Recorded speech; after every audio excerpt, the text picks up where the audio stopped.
Everyone, welcome to day 3 of Prelims Rescue series. In this video, we are going to discuss about the part 3 of the Geomorphology plus January current affairs. So let's get started. So these are basically my errors which I have done in my mock test. So I'm discussing these errors. So this Mascaron Island and the Hawaiian Island are the one of the volcanic islands which are in the world.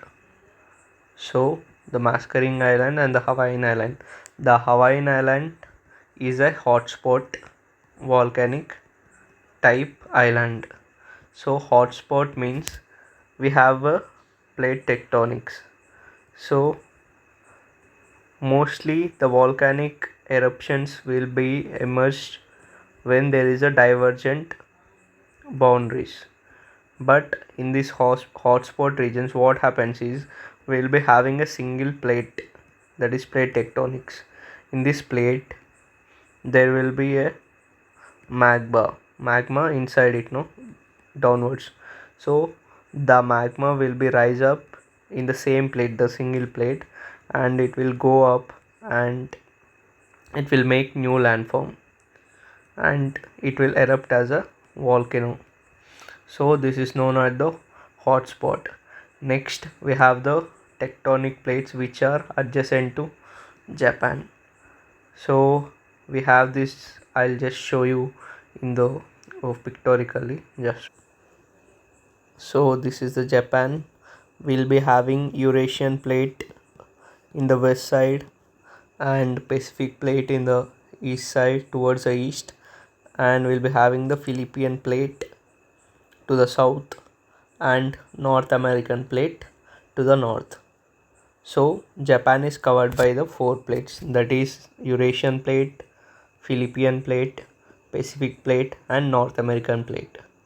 We guys need to revise continuously to remember these topics, because now we can remember, but after some time we'll be forgetting these things which we have discussed. So we'll be frequently revising all these topics. So next we have the Arctic blast. So what is Arctic blast is? So Arctic blast is a sudden decrease in the temperature in the mid latitude regions. Okay, so first let's see the mid latitude. So this is the earth, we have a latitudes like this. So the area which is here,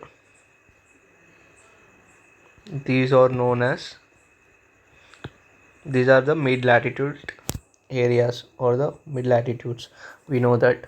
So in these mid latitudes what happens is the temperature will suddenly decrease in the north and southern pole, both sides. So this situation is known as a Arctic blast. We got to know about the Arctic blast. Now why do this happen? So this basically happens due to the polar vortex. So when does this polar vortex maximize? It happens all over the year, but during the winter the strength of this polar vortex will be manifold compared to the summer.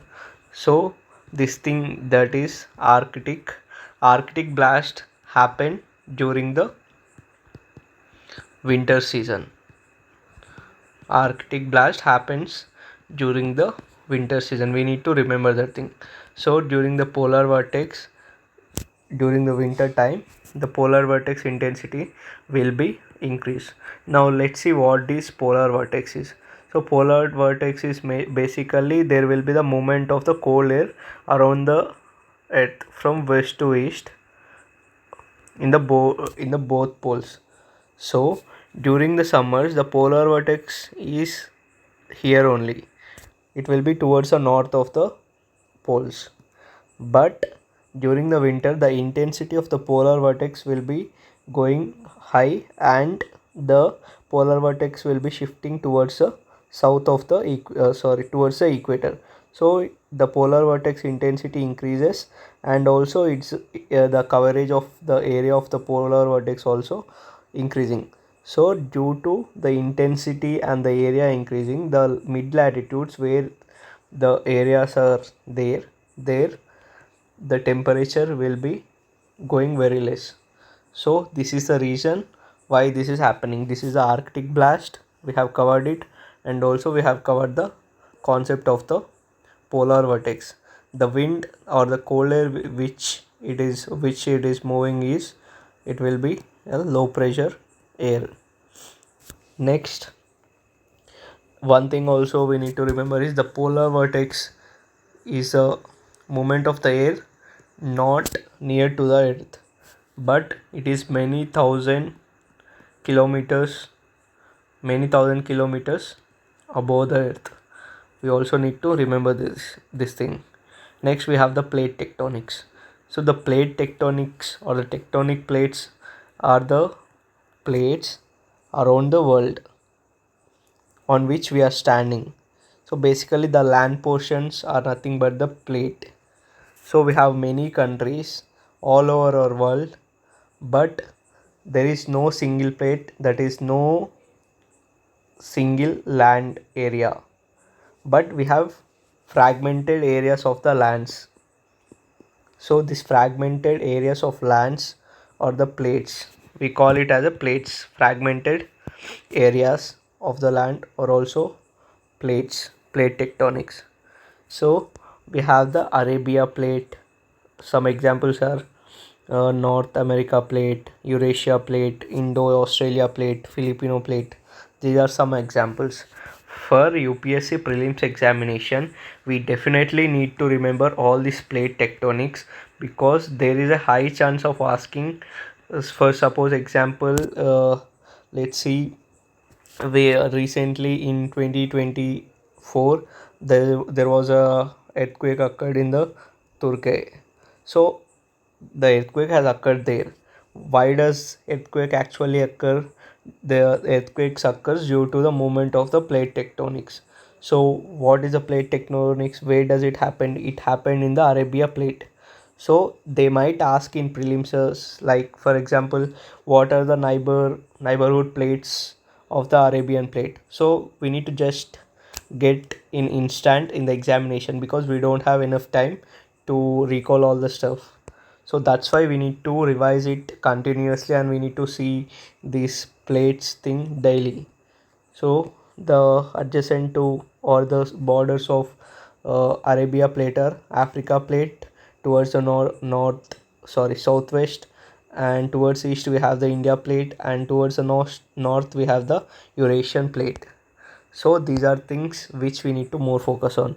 We have Eurasian plate here, and towards the east we have North American plate, and towards the south of the North American plate we have the Pacific plate.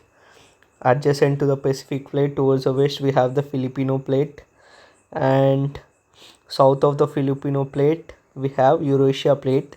And the Indo-Australia plate is attached to the Eurasia plates from the south. And we have the Nazca plate in between South America plate and Pacific plate. Towards the north we have the Cocos plate, and above the South American plate we have the Caribbean plate. So this thing, you can take the screenshot of this photo, and you can revise it daily. So also one thing is, they might also ask about the movement of the uh, plates. They might say that there is a divergent movement of the plates between the Eurasia plate and the Pacific plate, but if we revise daily, we will be knowing that this is not the divergent movement of the plates, but this is the convergence of the plates. So this is the information which we need to remember. And also there's some concepts, that is constructive margin, destructive margin, and the conservative margin. So now let's see. First of all, we have the plate. We have both plates, but during the diverging plates, that is the plates are moving to outwards or in opposite direction, so that are called diverging plates now, or the diverging movements. So what happens during the time is we have the magma below this place. When these two plates get separated, the magma will rise up due to its high temperature and pressure.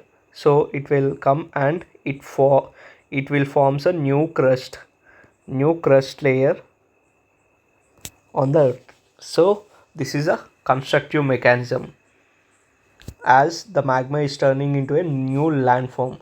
So that's why we call these moments where the plates are moving opposite to opposite direction to each other, or moving away from each other, is known as constructive margin. And the destructive margin, the margin where this margin is known as constructive margin. And next we have the destructive margin, that is the two plates are moving opposite to each other, not away from each other.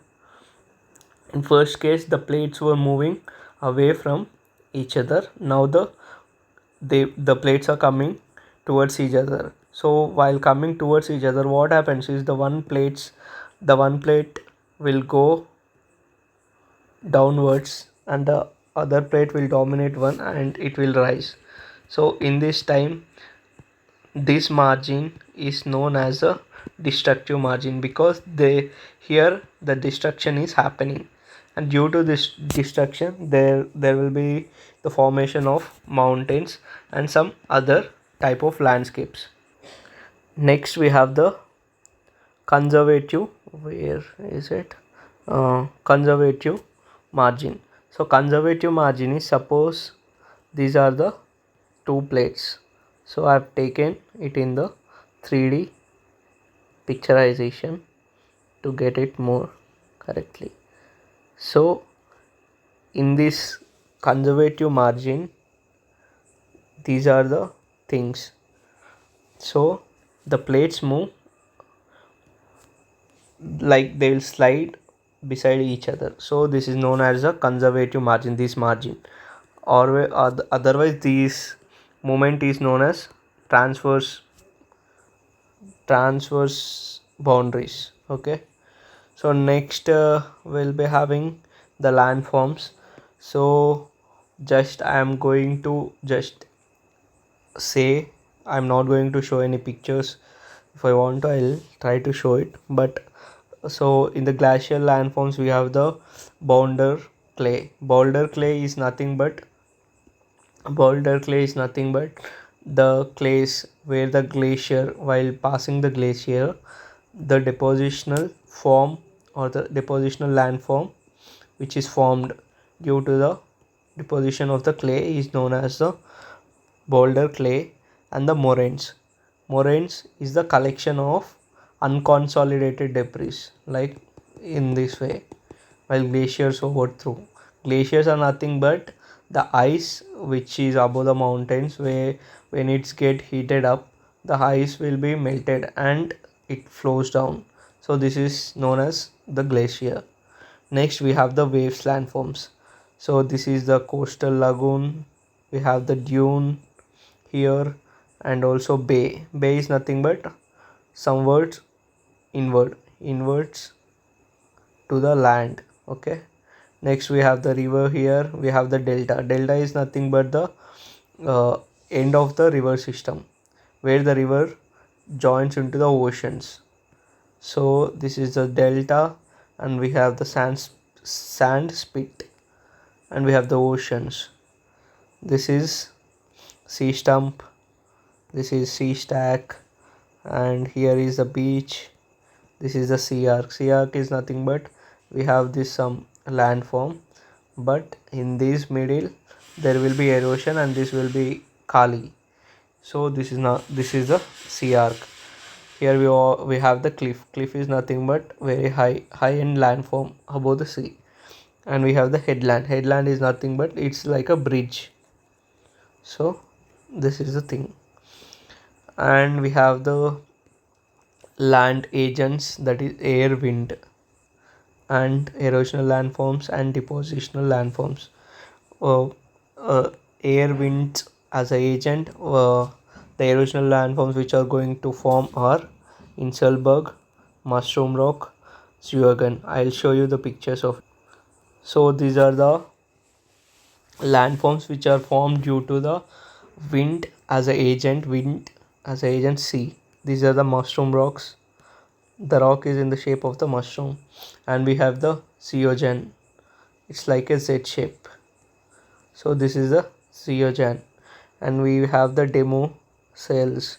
It's a similar to mushroom, but it is a very heightened. Okay.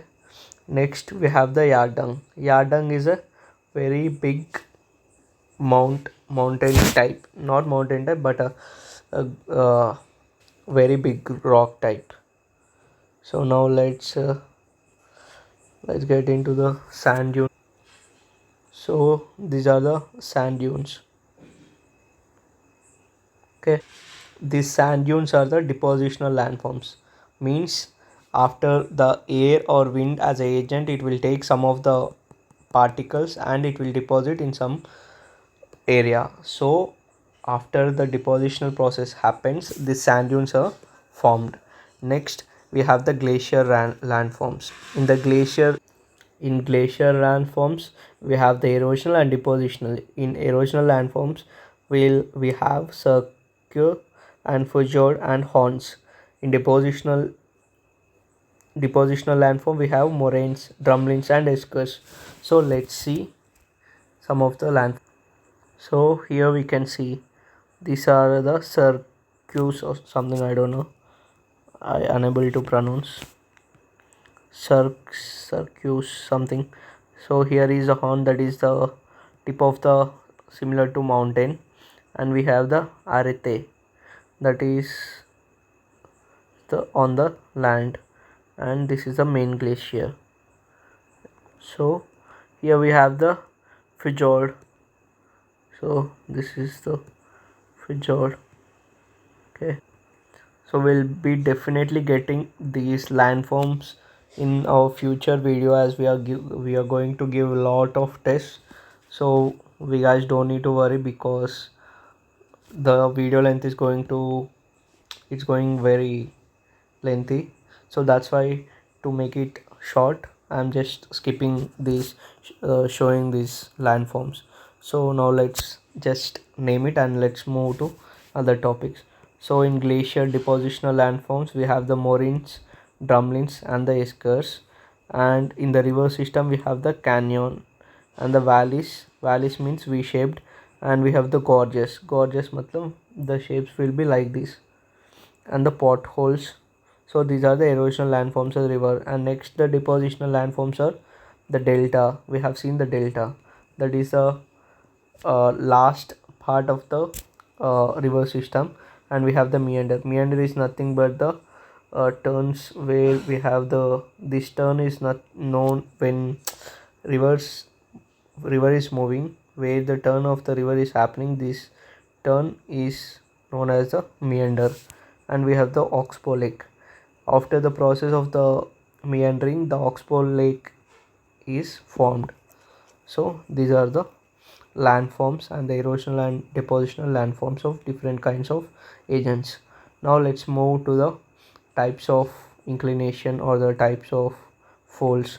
So if we have the only one fold, we have the monocline, the symmetrical folds, the asymmetrical folds, and if the landform is isoclinal folds means in this way, and we have the Wharton folds.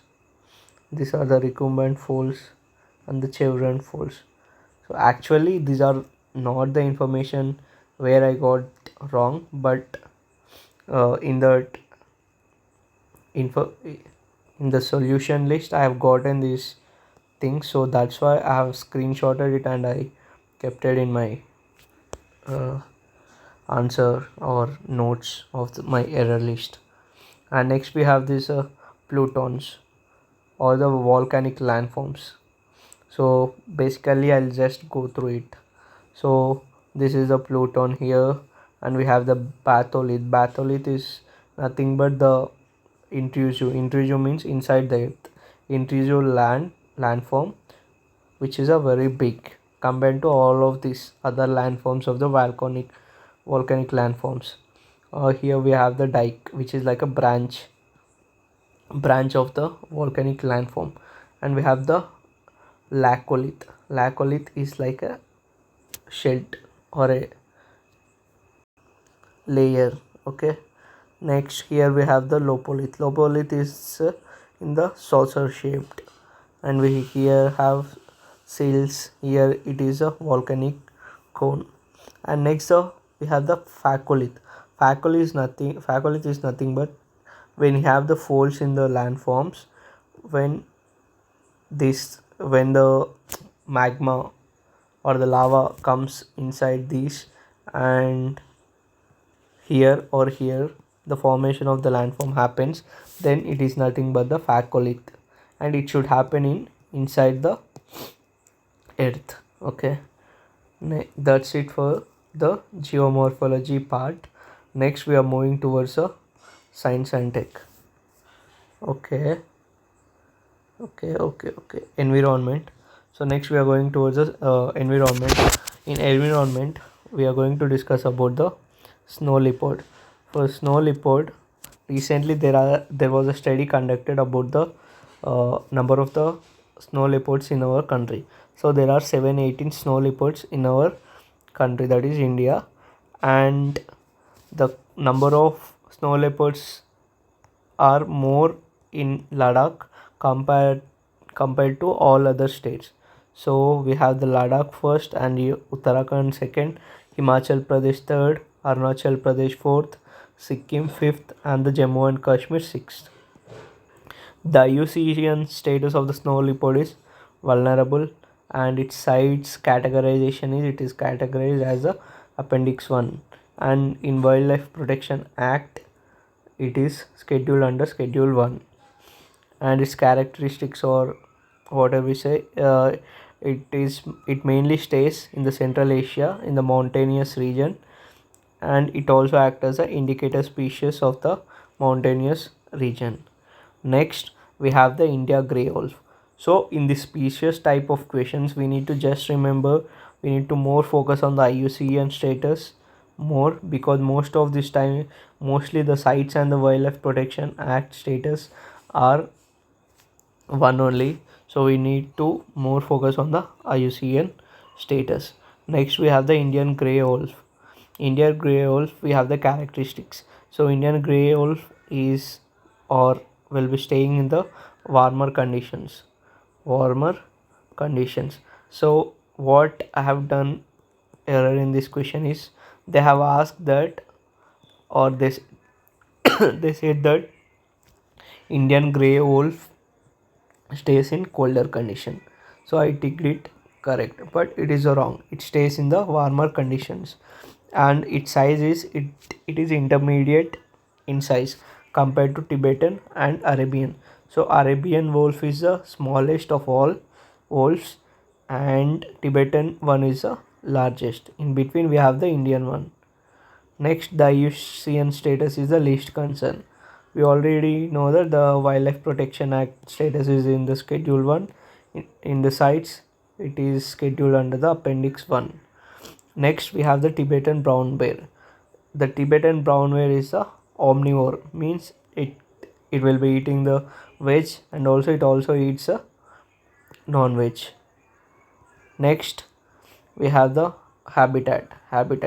It lives in the high alpine region, that is the mountainous regions above the altitude of 4000 meters, at the altitude of 4000 meters from the sea level. And its characteristics are it is a very shy towards a human. It don't want to contact to the humans. Okay, next, in with the contrast to this, we have the white bear, which wants to which is in the frequent contacts to the human beings.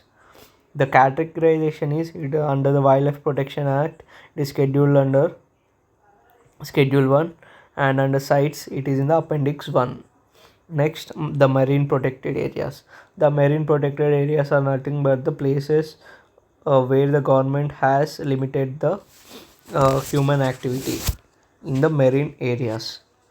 So this is because due to the climate change which is happening, and the marine system is a main thing which will impact our climate change and all.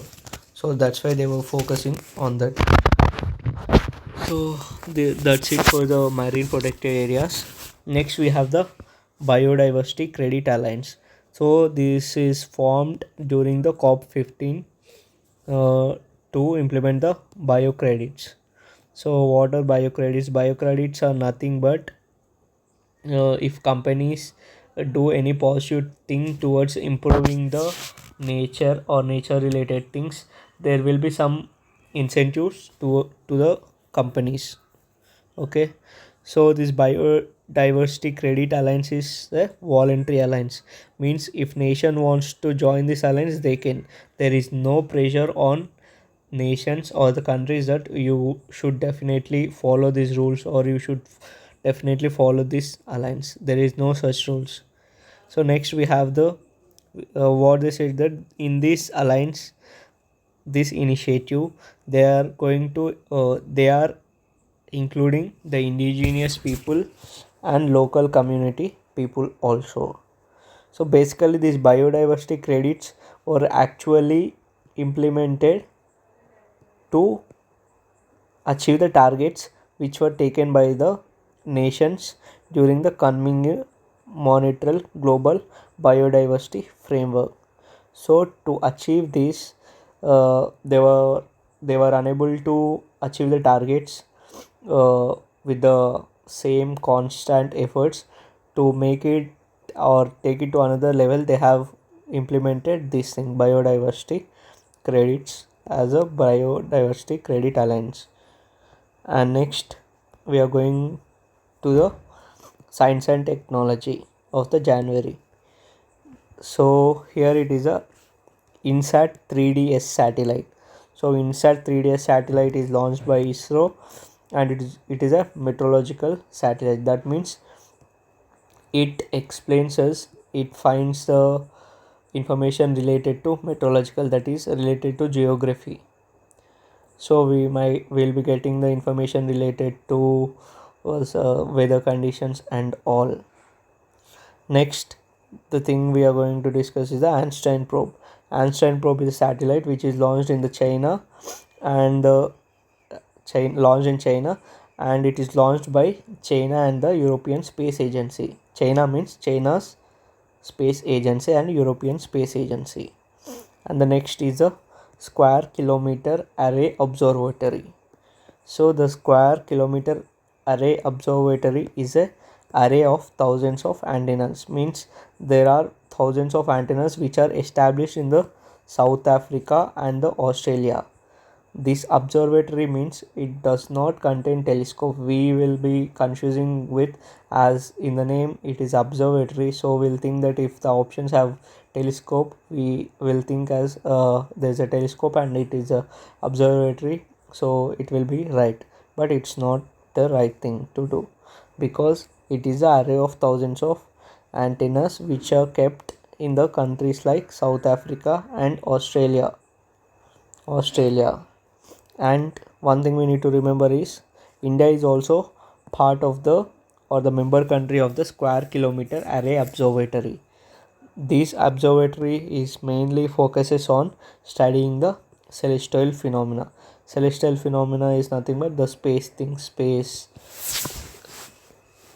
space, stars, etc.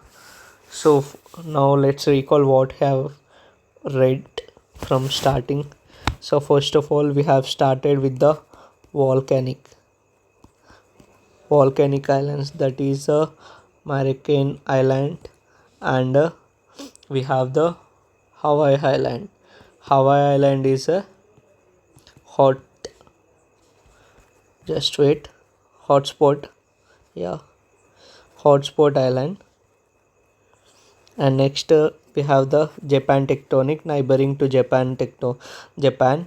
And we discuss Arctic blast and then move towards polar vortex. Then we cover the tectonic plates, and we have discussed about the constructive margin, destructive margin, conservative and we discussed the convergent boundaries, divergent boundaries, and transverse boundaries. And next we seen the glacial landforms, that is a boulder clay and moraine. And next we have seen the wave landforms, these all. And we have seen some of the agents, landform agents, and its erosional landforms and the depositional landforms. We move towards the folds, types of folds, and then we cover the volcanic landforms and types of volcanic landforms. And then we covered the environment part. In that environment part we discussed, we started with snow leopards, and then moved towards the Indian grey wolf, then covered Tibetan brown bear, then covered marine protected areas, that is MPA, and then covered the biodiversity credit alliance, BCA, and then moved towards the science and technology. In that science and technology we covered the INSAT 3DS satellite, and then moved towards Einstein probe, and then we covered the Square Kilometer Array Observatory, SCAO. So these all we covered in the third video. If you guys like the video, please do subscribe, and if you have any things to say or any things to change in the video, please do comment down below. So that's it for the video. Bye.